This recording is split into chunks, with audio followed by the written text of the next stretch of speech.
Some relationships don't break you all at once. They wear you down quietly, convincing you that losing yourself piece by piece is the price of love, of loyalty, of family. So you stay. You rationalize. It's not that bad. It's just a rough patch. I'm strong enough to handle this. But strength isn't about enduring slow decay. True strength is having the courage to walk away when your soul starts whispering, "This isn't who you are anymore." There's a kind of exhaustion that no amount of sleep can touch. The kind that builds when you silence your truth, when you shrink your needs just to keep the peace, when your presence is merely tolerated instead of truly valued. These aren't loud betrayals. They're quiet leaks, moments when your peace bleeds out, drop by drop, into a life that no longer feels like yours. The Stoics never defined peace as comfort. They defined it as clarity. Epictetus taught that we don't suffer from events themselves, but from the stories we tell ourselves about them. So when your mind starts justifying dysfunction, when your heart clings to people who dim your light, that isn't love, that's fear, dressed up as loyalty. And fear, as Seneca warned, is the enemy of wisdom.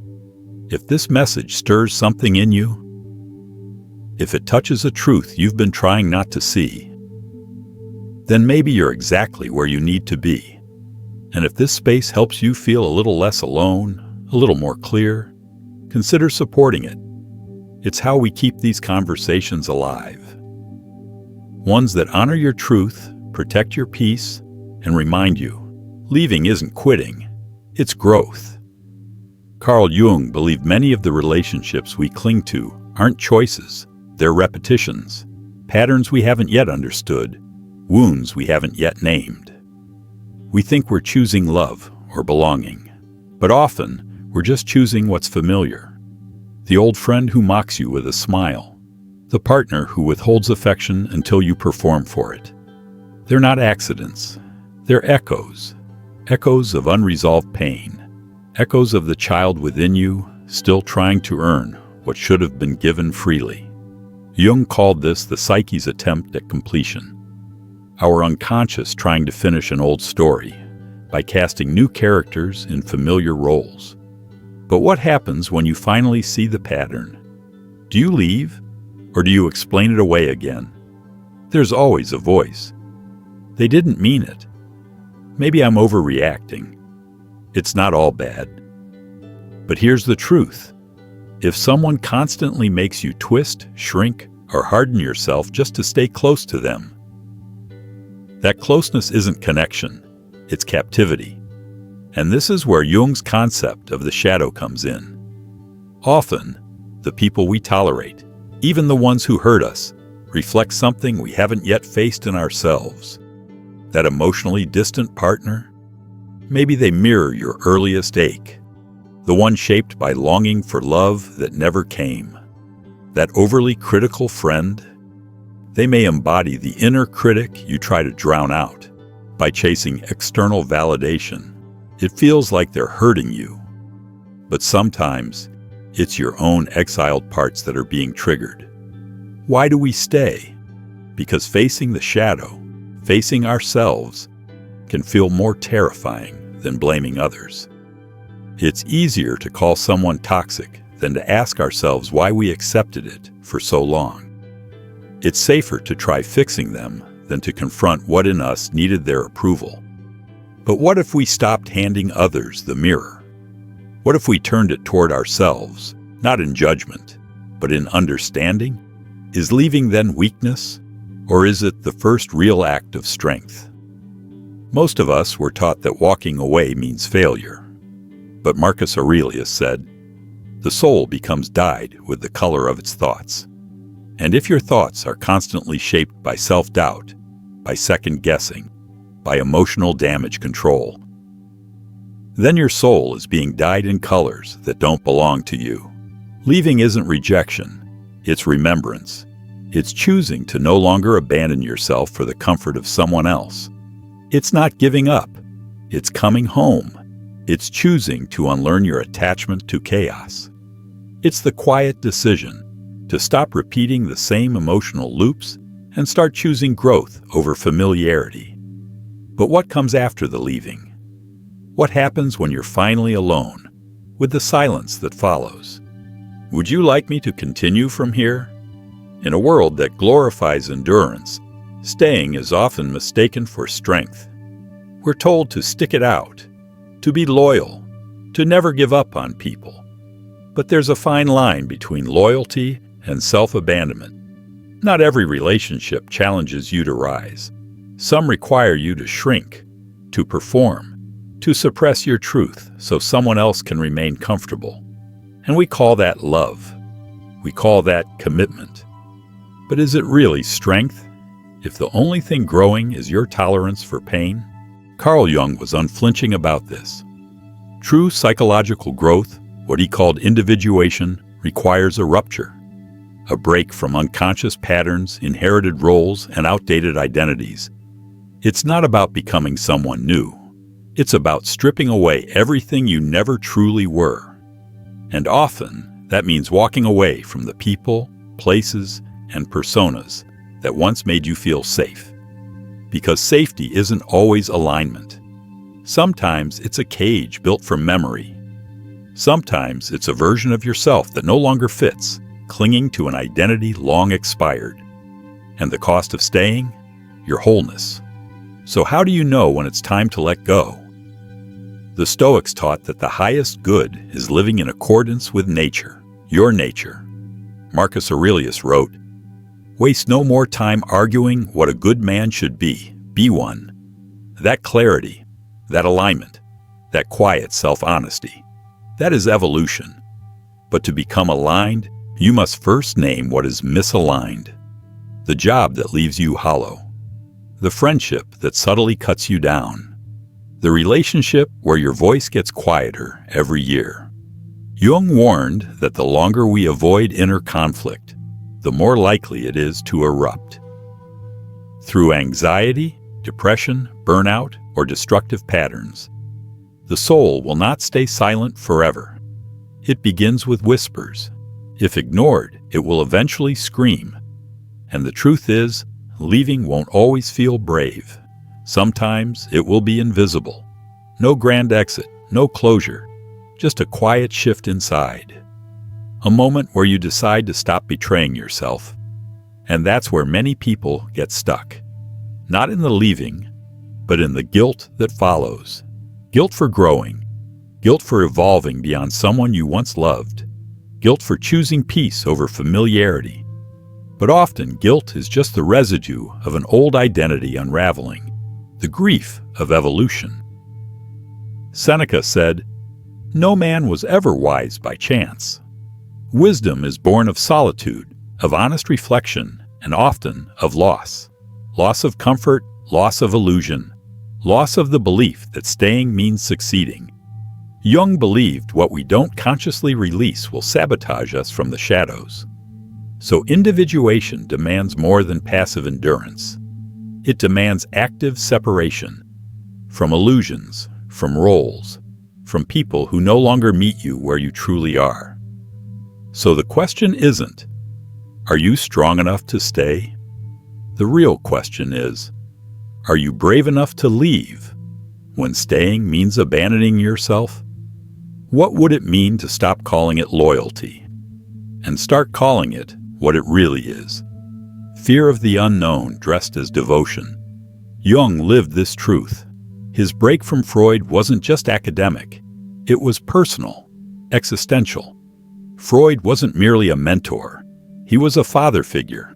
But Jung knew staying in Freud's shadow meant silencing his own voice.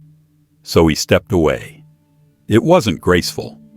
Freud fainted during one of their final conversations, a sign of how deeply entangled their psyches had become. But from that painful rupture, Jung emerged with something entirely new, the framework for analytical psychology, not born from comfort, but confrontation, not from theory, but from experience. So the question becomes, what are you still clinging to because it once made you feel seen?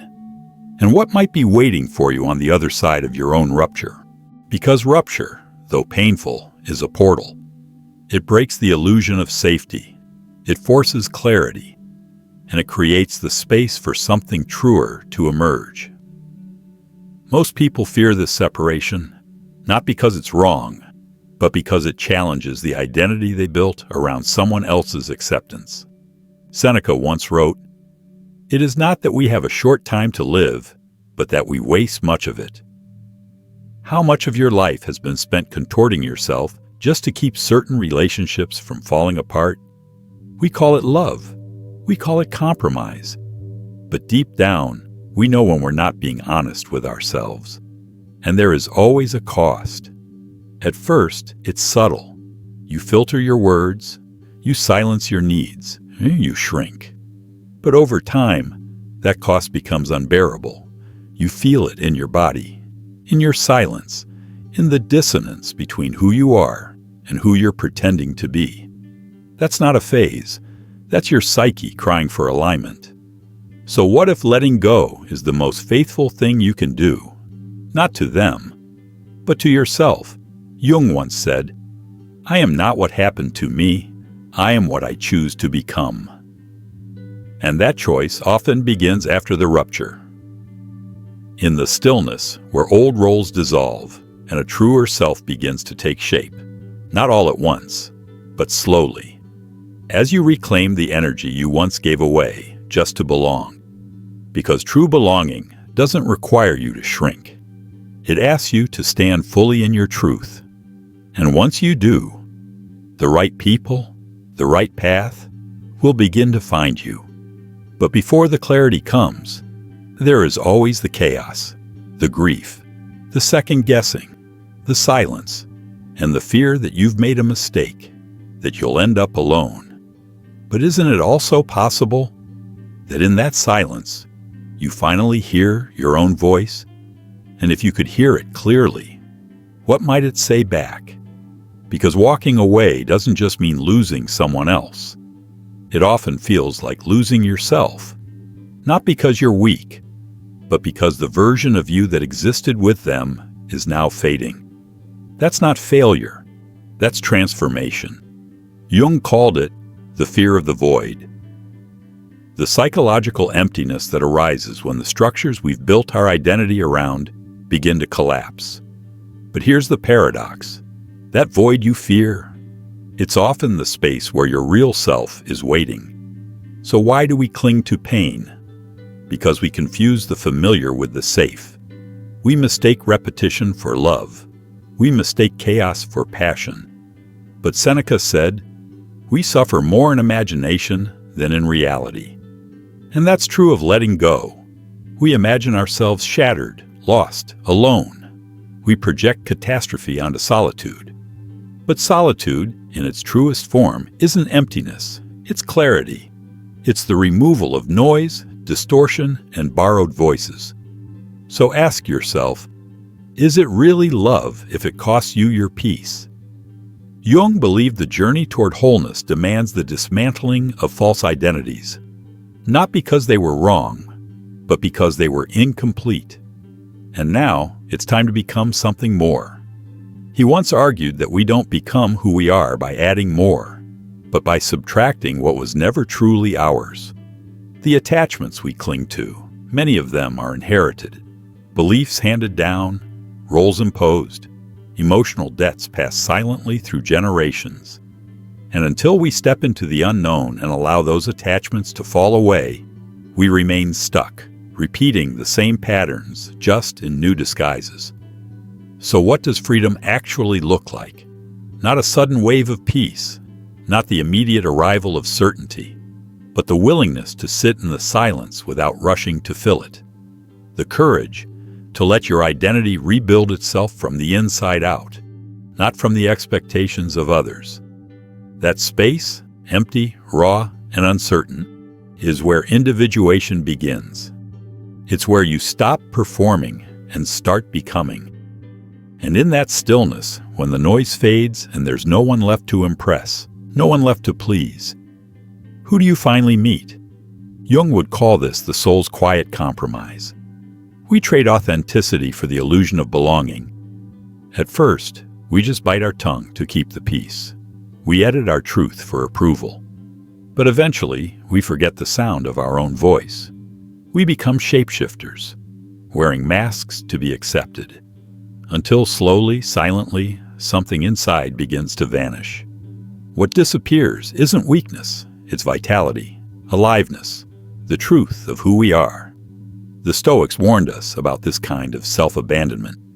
Epictetus taught that it's not things themselves that disturb us, but our judgments about them. And when your view of yourself is filtered through other people's opinions, you lose your center. You split between the truth you feel and the image you maintain. That dissonance isn't just emotional, it's physical. It drains your energy. It shows up in your body, in anxiety, burnout, insomnia, that quiet ache in your chest that has no name but feels like grief. So ask yourself, what are you postponing by staying in something that chips away at your peace? Is it love? Or just the fear of being alone? Because they feel similar, but they're not the same. Love expands. It makes room for your growth. Fear constricts. It clings. It manipulates. It whispers that you're nothing without them, that silence is safer than truth, that discomfort is the cost of connection. But what kind of connection demands self-denial to survive? Jung understood that many of the attachments we call love are really defense mechanisms. The ego's attempt to hold on to what's familiar, to avoid the unknown. But the irony is, the tighter we cling, the emptier we feel. The more we pretend everything's fine, the further we drift from ourselves. And over time, that doesn't just hurt, it hollows us. So is staying truly noble? Or is it fear in disguise? Seneca once said, "Associate with people who are likely to improve you." But how often do we do the opposite? How often do we surround ourselves with those who keep us stuck? Not because it's right, but because it's comfortable. We hold on because those relationships are woven into our identity. Because silence after leaving feels unbearable. Because starting over feels like failure. But what if staying is the real failure? The failure to listen, to grow, to choose courage over familiarity. What if solitude isn't the danger we've been taught to fear, but the beginning of hearing your own voice again? And if you gave that voice your full attention, what might it say? Solitude is one of the most misunderstood states of being. We're taught to avoid it. We confuse it with loneliness, with abandonment, with failure. But Jung saw it differently. Solitude, he believed, wasn't punishment. It was purification. A sacred pause, where distractions fall away, and all that's left is the unfiltered truth of who you are. When no one is watching, there's nothing left to perform. No need to adjust your tone, to edit your emotions, to shapeshift for connection. Just you, your thoughts, and that quiet voice within. At first, it's terrifying, but eventually it becomes liberating. Because when the masks fall away, when the echo of others fades, you finally meet yourself in your rawest, most honest form. Why do we resist that meeting? Because it forces us to face everything we've buried. The grief we masked with busyness. The truth we drowned in people-pleasing. The dreams we traded for acceptance. In the presence of others, it's easy to avoid. But alone, there's nowhere to run. And yet, this is where real transformation begins. Jung called it individuation, the process of becoming whole, integrating the conscious and unconscious, the light and the shadow. But it doesn't happen in a crowd. It happens in stillness, in solitude, in silence. The Stoics knew this too. Marcus Aurelius, an emperor surrounded by constant noise and obligation, still turned inward for guidance. He wrote, "Nowhere can man find a quieter or more untroubled retreat than in his own soul. The outer world is loud, but your inner world That's where wisdom waits. That's where your voice clears. That's where your truth begins to rise. Not all at once, but gently, gradually, like mist lifting from a mountain. And yes, the quiet will feel unbearable at first. We've spent so long outsourcing our sense of self to relationships, roles, achievements. Of course, solitude feels like emptiness. But what if it isn't? What if the void you fear is simply the space waiting to be filled with your own truth? What if solitude isn't about absence at all, but about presence? The presence of your own unfiltered experience. The quiet emergence of your authentic self, rising from beneath the layers of performance, roles, and expectations. And in that stillness, something subtle begins to stir. A peace that no longer depends on approval. A clarity untouched by the noise of outside opinions. A strength that simply is, whether anyone sees it or not. In this space, the question begins to shift. From what do they think of me, to what do I truly think of myself? And that shift changes everything. Because once you've come to know who you are without the noise, no one can use silence to manipulate you again. So if solitude carries this kind of quiet power, then what becomes possible when we stop fearing it and start treating it as sacred? Silence has a way of amplifying whatever we've worked so hard to ignore. When the noise fades, so do the distractions, the masks, the rehearsals. And what remains is truth. The parts of you that were bruised in silence, that you tucked away to keep others comfortable. You begin to hear that soft, persistent voice, the one that whispered, "This isn't working," long before things actually fell apart. And you realize, sometimes too late, that what you called love may have been something else entirely. A quiet form of self-abandonment. Yes, you love them, but at the cost of leaving yourself behind. That kind of realization doesn't whisper. It arrives like thunder. Carl Jung once said, "People will do anything, no matter how absurd, to avoid facing their own soul." And relationships, especially the wrong ones, can become one of the most acceptable ways to do just that. You lose yourself in someone else's moods, needs, expectations, not out of generosity, but out of fear. The fear of what you'll find if you stand alone.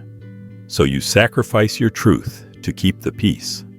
But silence, when it's rooted in self-denial, is not peace at all. It's the loudest kind of betrayal, not of others, but of yourself. Still, pain isn't the enemy. It's information. It's your psyche waving a red flag, pulling you out of denial. And denial doesn't mean you're blind. It often just means you've chosen not to see. Socrates once said, "The unexamined life is not worth living." But to examine your life, especially your relationships, requires courage. It means admitting the hard things, that you've been complicit in your own suffering. Not because you deserved it, but because part of you believed that enduring it made you noble. Isn't it strange how often we confuse endurance with integrity? We think silence is strength. We think swallowing pain is proof of loyalty. But what if strength looks more like honesty? What if it means facing yourself, not in judgment, but in truth? What if the pain you feel isn't proof that you're broken, but a sign that something sacred inside you is trying to wake up? Plato said, "Truth is the beginning of every good, and truth begins when denial ends." When you finally admit that something hasn't felt right for a long time, that your needs are going unmet, that your joy feels hollow, that the connection you've been defending is quietly draining your spirit. The moment you let that truth rise, even in a whisper, you reclaim a piece of yourself. So why do we still hold back? Because truth risks discomfort, it risks rejection, it risks change. But Aristotle reminded us, courage is the first of human qualities because it is the quality that guarantees all the others. Without courage, we stay in cycles we've long outgrown, attached to people who no longer see the person we're becoming. The Stoics understood that clarity isn't born in comfort. It emerges through contrast. Epictetus taught us to focus on what is within our control and to let go of what isn't. Speaking your truth? That's within your control. How others receive it? That's not your burden. Your task is simple, but not easy. Stop silencing yourself in exchange for peace that isn't real. Because real peace doesn't come from pretending. It comes from presence. It comes from truth. And if you gave yourself permission to speak that truth, even once, what might finally begin to heal? So what happens when you finally let go? When you stop justifying what no longer fits? When you say, quietly, but with full conviction, "This isn't for me anymore." And you don't say it in anger or bitterness. You say it with clarity. But clarity doesn't always feel like liberation. Not at first. Sometimes it feels like loss. Because detaching from what once defined you doesn't earn immediate applause. The world doesn't always understand. People may look at you with confusion, even disappointment. They might call you selfish, distant, too sensitive, and sometimes a part of you might believe them. Because chaos had become familiar. And walking away, even from dysfunction, can feel like disorientation. Peace, at first, may feel unnatural. Almost eerie, like standing in a room where the noise has stopped, but the echoes still linger. That silence can be uncomfortable, but it's also sacred. Because in it, you begin to hear something that's been drowned out for far too long, your own voice. And that's where the real journey begins. Walking away is just the threshold. What follows is what Carl Jung called the dark night of the soul, a descent into your own depths, a quiet unraveling of the identity you constructed around someone else's expectations. You grieve, not just the person you left, but the version of yourself you had to become to stay, the roles you played, the truth you silenced, the parts of you that went quiet in exchange for being accepted. Plato once said, "The first and greatest victory is to conquer yourself." And that's what this chapter demands. Because when you finally step into solitude, you meet the parts of yourself you've long avoided, buried under busyness, entanglement, or a constant need to be needed. You begin to see how deeply your self-worth had become entangled in other people's validation. How often your giving was a silent plea. Reflect something back to me so I know I exist. And yes, that realization can hurt, but it also brings space. Space to breathe, to reflect, to choose, not out of fear, but from presence. That's where sovereignty begins. The Stoics would call this a return to what's within your control. As Epictetus said, freedom is the only worthy goal in life. It is won by disregarding things that lie beyond our control. And few things are more out of your control than someone else's perception of you. So the question becomes, will you rush to fill the silence with new distractions? Or will you sit with it long enough to rediscover who you are beneath the masks? Jung believed that wholeness requires the integration of both light and shadow, not perfection, but truth. This process isn't about fixing yourself. It's about remembering who you were before the world told you who to be. And when you finally meet that self, the one who doesn't need to perform or explain, what would it feel like to simply be?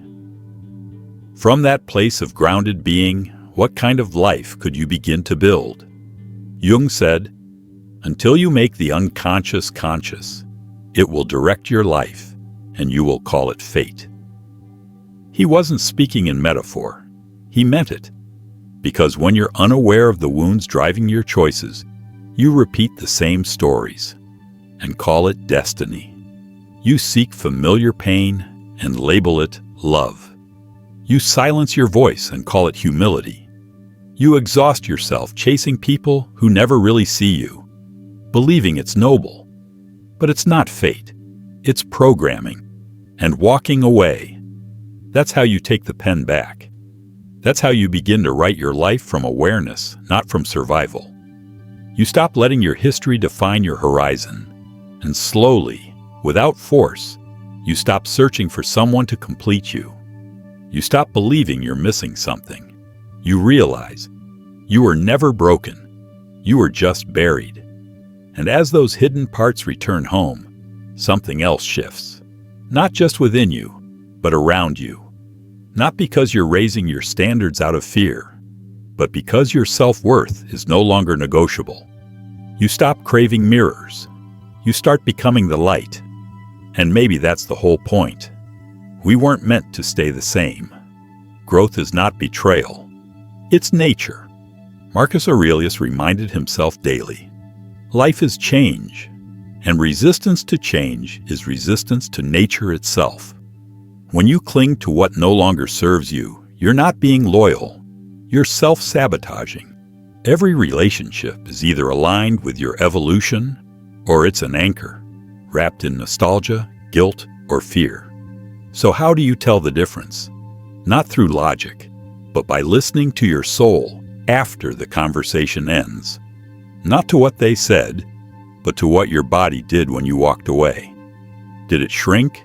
Did it ache? Or did it breathe? That's your truth. And truth is often quieter than the mind's rationalizations. Aristotle said, "Knowing yourself is the beginning of all wisdom." And wisdom doesn't always arrive gently. Sometimes it comes in the form of endings. Sometimes it looks like disappointing others. So you can finally stop disappointing yourself. Cutting the rope isn't cruelty, it's clarity. You're not abandoning them. You're returning to you. You're choosing to stop carrying what was never yours to hold. And in doing so, you create space. For peace, for healing, for alignment.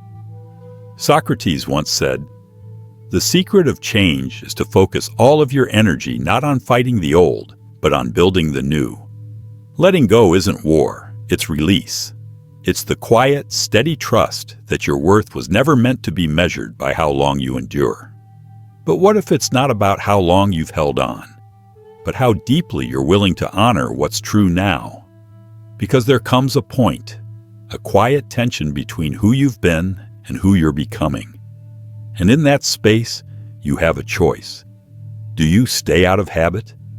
Or do you let go and grow into the self that's been quietly waiting beneath the weight? How do you know it's time? You know when you start to feel like a guest in your own life.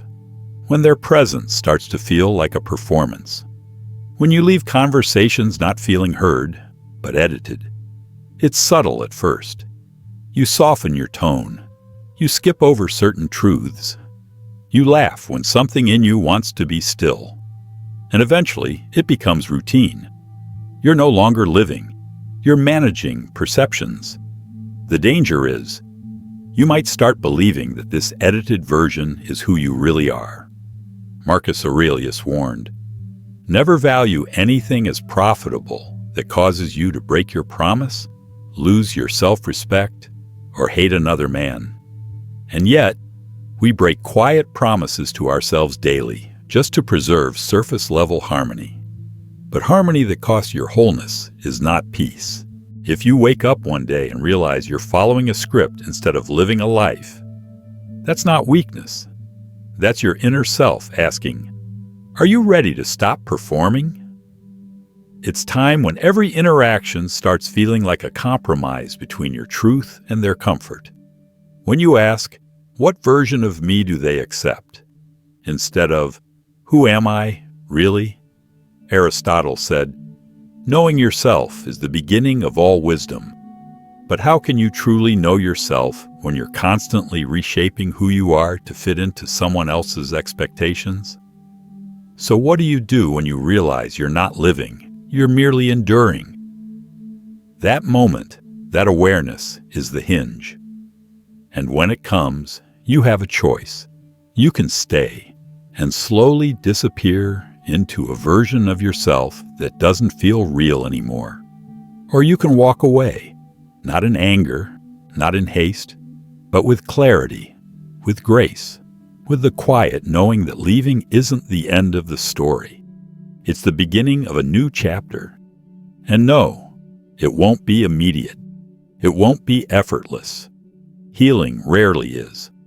But it will be inevitable, because the self that honors its truth always finds its way back home, no matter how long it's been buried. Plato said, "The measure of a man is what he does with power." And there's no greater personal power than choosing peace over patterns, choosing truth over comfort, choosing to grow, even if your voice shakes while doing it. So when that moment comes, and you feel the pull between staying the same or evolving, what will you choose? Will you keep performing, or will you finally begin to live? It's easy to forget. Peace isn't just a feeling. It's a direction. It's not passive. It's something you must protect, cultivate, and choose daily, especially in a world that often rewards chaos and calls it connection. We're taught to be endlessly accommodating, to hold on at any cost, to never give up on people, even when keeping them means slowly giving up on ourselves. But Marcus Aurelius also said, "If it is not right, do not do it. If it is not true, do not say it." And maybe it's time we added, if it doesn't bring peace, don't stay in it. Because your light matters, not just in how it warms others, but in how it keeps you alive. If you keep dimming yourself to fit into spaces that don't honor you, your light doesn't just fade, it flickers in confusion. But when you tend to it, when you guard that light with care, it grows. Not to burn anyone else, but to guide you, to steady you, and eventually to light the path for others. Because healing doesn't just change you, it changes the atmosphere around you. So I'll ask you gently, who are you without them?